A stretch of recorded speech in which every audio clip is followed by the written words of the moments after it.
జై శ్రీరామ్. నమో వెంకటేశాయ. ప్రస్తుతం తిరుపతిలో ఉన్నామండి.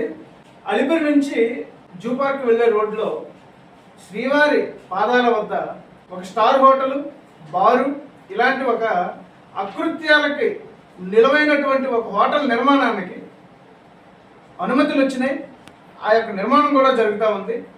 గత కొన్ని నెలల నుంచి తిరుపతిలో ఉన్నటువంటి అనేక హిందూ సంఘాలు అలాగే మిత్రులందరూ కూడా దీనిపైన చాలాసార్లు అటు సర్కారు వారిని ఇటు తిరుమల తిరుపతి దేవస్థానం వారిని సంప్రదిస్తూ ఉన్నారు. ఎవరూ సరైనటువంటి సమాధానం ఇవ్వట్లేదు.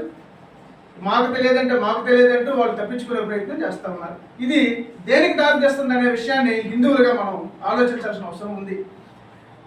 ప్రపంచవ్యాప్తంగా పరమ పవిత్రమైనటువంటి శ్రీవారి సన్నిధి తిరుమల తిరుపతి దేవస్థానంలో ఈ విధమైనటువంటి స్టార్ హోటళ్ళు, బార్లు, రెస్టారెంట్లు, స్పాలకి కూడాను ప్రభుత్వానికే తెలియకుండా ఏ విధమైనటువంటి అనుమతులు ఎలా లభిస్తూ ఉన్నాయి, వీళ్ళు ఎలా నిర్మాణాలు చేస్తూ ఉన్నారు, ఎందుకు దీనిపైన అడ్డుకోవడం లేదు? కనీసం ఇంతమంది హిందూ సంఘాలు మాట్లాడి విన్నపాలిచ్చి అప్లికేషన్స్ పెట్టి అర్జీలు పెడితే కనీసం ఒక స్పందించేటటువంటి పరిస్థితి ప్రభుత్వం దగ్గర లేదంటే ఇది పూర్తిగా హిందువుల్ని చులకన చేసే విధానం తప్ప ఇంకోటి కాదు. హిందువులంటే ఎవరికి గౌరవం లేదు. ఈ దేశంలో మెజారిటీ పీపుల్గా ఉన్నటువంటి హిందూస్ బానిసలుగా బ్రతికేటటువంటి పరిస్థితి ఈరోజు ఉంది. మన దేవాలయాల్లో మనం చేతులు కట్టుకొని బానిసల మీద దర్శనాలు చేసుకునే పరిస్థితి ఉంది.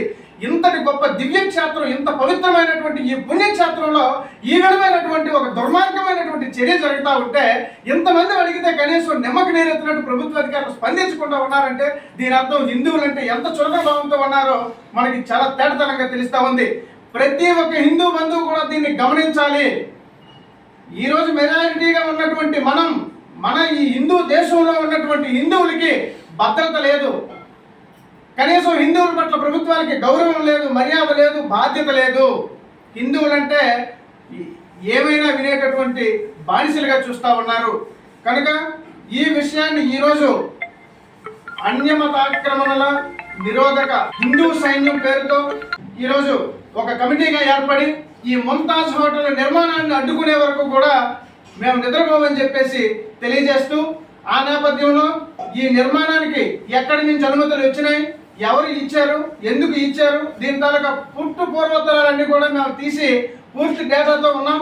దీనికి తగినటువంటి చట్టపరమైనటువంటి చర్యలు తీసుకుంటూనే ప్రభుత్వం ఎప్పటికైనా స్పందించి ఈ నిర్మాణాలను అడ్డుకొని ఇచ్చినటువంటి అనుమతులను రద్దు చేయకపోతే రేపు హిందూ సంఘాలు, స్వామీజీలు, పీఠాధిపతులు, మఠాధిపతులు, యావత్ శ్రీవారి భక్తులు, తిరుపతిలో ఉన్నటువంటి ప్రజలంతా కూడా ఈ యొక్క నిర్మాణాన్ని తిరుగుబాటు చేసి అడ్డుకొని ఆ నిర్మాణాన్ని పడగొడతామని చెప్పి ఈ సందర్భంగా తెలియజేసుకుంటూ జై శ్రీరామ్.